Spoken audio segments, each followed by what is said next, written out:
Hello and a good Friday to you from Radically Rational and RadicallyRational.com. Donald Nero Trump fiddled while the Constitution burned, and he did not lift one fat finger. And how about those outtakes? If you're old enough to remember Watergate, didn't you always wonder why Nixon didn't just destroy all of those tapes? How did these outtakes survive? I'm just glad they did. I don't want to say the election's over. Then I'll say it for you, Le Grand L'Orange. The election is over and has been for 18 months.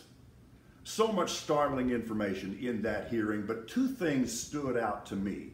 Number one was his complete indifference to human life and even willingness to sacrifice human life just to perpetuate his power.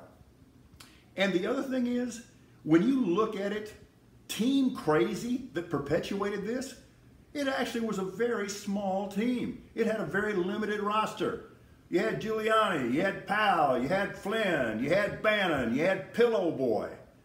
But that was about it, because everybody else surrounding the president, even the most loyal Trumpists, were telling him that he was dead wrong and heading down the wrong path and doing the wrong thing for America and perpetuating a lie.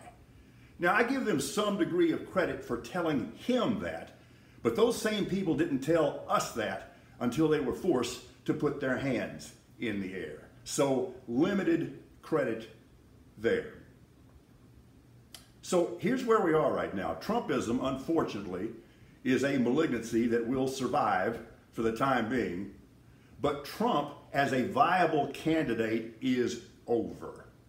Trust me on this. There are meetings going on at every level of the GOP today saying exactly that. I'll promise you. Now, understand, it's not because they've had a moral awakening or some wave of ethics, but they can add.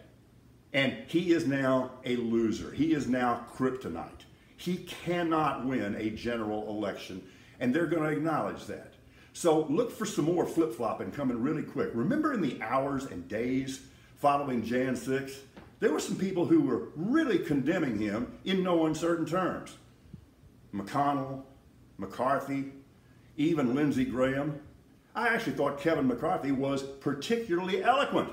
But then a couple of days later, they stuck a moistened fingertip in the air and they saw polling numbers and they completely flip-flopped. They're going to flip-flop again. They will suddenly rediscover their integrity. Not that they have any, but they realize that Donald J. Trump is over.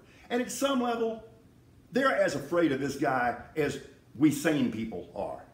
Can you imagine an unconstrained, older, vengeful Donald Trump getting another crack at this?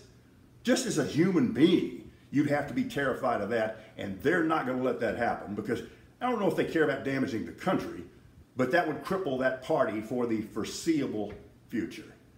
Donald J. Trump has been completely exposed. And really what happened on January 6th has been completely exposed. And I want to mention this briefly. You can always tell when the cult talking points go out. So in recent days on social media, I've seen redistributed, you know the photograph I'm talking about, the guy that's in the office with the Moose Lodge helmet and stuff like that, and they're really trying to say that that was the essence of January 6th, that that's all it was. Okay, we're just not putting up with that. So you're telling me that that photograph captures the totality and the complete significance of January 6th. We're just not putting up with it. And Bannon, yeah, you're a tough guy. You're a tough guy. Enjoy that cooler time, although clearly his strategy is just to appeal, appeal, appeal. Sports. Do you realize that the New York Yankees are the losingest team in baseball in the second half of the season? Astros sweep a doubleheader. That is right.